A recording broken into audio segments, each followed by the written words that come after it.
kesempatan untuk mendapatkan NFT CR7 guys ya. Jadi ini udah yang beberapa minggu yang lalu, seminggu yang lalu, hampir 2 minggu yang lalu aku buat video yang pertama. Dan udah lumayan beberapa yang mendaftar dan ngirimnya uitnya ke aku. Nah jadi bener-bener spesial banget untuk teman-teman di YouTube ini dan juga teman-teman di Telegram untuk mendapatkan bonus atau hadiah kepada satu orang pemenangnya aja ya. Karena cuma satu orang yang akan mendapatkan box NFT-nya. Nah nanti caranya gimana? Teman-teman langsung daftar ya, harus pakai HP baru ya, dan juga menggunakan link referral aku yang ada di kolom deskripsi. Kemudian KYC ya, KYC. Terus transaksi minimal $10, buy $10, kemudian sell $10 ya. Itu namanya first trade.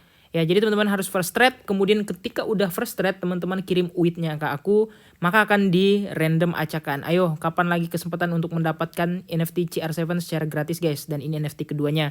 Nah, kalau kita lihat di sini ya, ini sebenarnya udah dijual dari tanggal 3 Juli kemarin.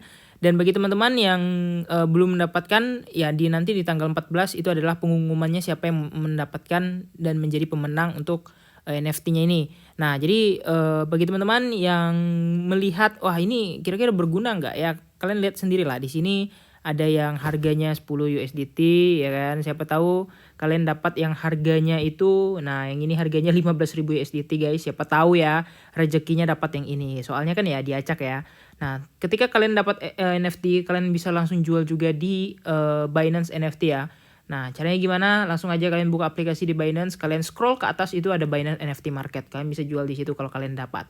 Nah intinya ini benar-benar luar biasa sih untuk NFT CR7, jadi jangan lewatkan kesempatan ini ya. Syaratnya gampang banget kok, barangkali ada teman-teman, ada keluarga yang belum daftar di Binance, syaratnya kan daftar doang, oke?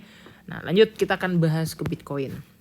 Ya ini liquidation map untuk hari ini. Kita aku mau lihat ini aja, mau lihat liquidnya aja. Nah untuk hari ini di tanggal berapa, tanggal 11 ya, tanggal 11 hari ini tuh kayaknya nggak ada yang nggak ada yang ekstrim ya, nggak ada yang ekstrim. Likuidasi terbesar masih tetap di sini, yaitu di tanggal 10 Juni yang lalu, yang waktu itu Bitcoin crash karena berita SEC itu ya, itu adalah likuidasi long terbesar di tahun ini guys. Ya sebelumnya ada di sini di 5 Juni, kemudian di sini di 10 Juni. Nah, sisanya ya standar lah ya. Ini ada juga ramai ini di tanggal 21 Juni likuidasi short karena Bitcoin tiba-tiba ngepump, dan di hari ini kayaknya likuidasi long atau shortnya itu kayaknya nggak terlalu beringas. Karena apa? Karena market sideways saja. Ya, kalau dilihat dari total likuidasi ya sebenarnya aman-aman aja. Dan kalau kita lihat dari market sentiment, aku mau lihat dulu sentimennya, funding rate enggak. Kita lihat di funding rate-nya kayaknya open interest-nya masih sama ya. Masih sama. Kemudian kalau kita lihat lagi untuk liquidation, enggak long atau short, Binance long short ratio ya. Kita mau lihat sentimen hari ini lebih banyak yang bearish ya. Lebih banyak yang bearish. Nah, bearish 37%, sedangkan yang bullishnya cuma 16% dan netral 18%. Dan kalau kita lihat kayaknya rasionya itu sama ya. Masih lebih banyak yang nge-short maksudnya dibanding yang nge-long untuk sementara waktu kalau kita lihat dari sekarang. Tapi kalau aku lihat dari chartnya ini, tadi aku udah buat jaring tapi langsung dibanting lagi guys di sini ya. Udah sampai di sini tadi, sempat naik lalu dibanting lagi. Nah, apakah akan melanjutkan kenaikannya di 1 jam itu kayaknya ada ketahan Fibo-nya di sebelah sini ya. Nah, ini jaring pertamanya sebenarnya, ini jaring kedua. Apakah dia akan masuk ke sini? Kalau dia masuk ke sini ya sebenarnya bisa-bisa aja kita melanjutkan ngelongnya. Cuman di sini kalau kita perhatikan marketnya masih masih belum terstruktur kayak gitu guys ya.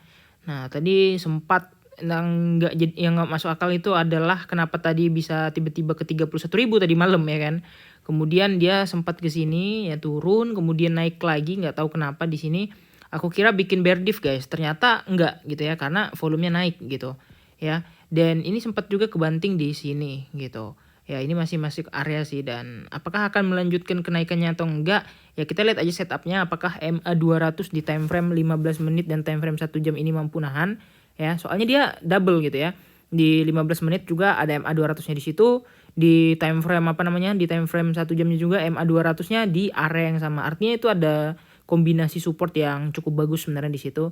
Tapi ya sama aja, bisa-bisa jebol, bisa-bisa enggak ya. Karena semuanya tergantung daripada liquidity untuk sementara waktu. Tapi kalau dari sementara waktu, kalau aku lihat patternnya, ini akan mengulangi pattern yang kayak gini lagi nih ya.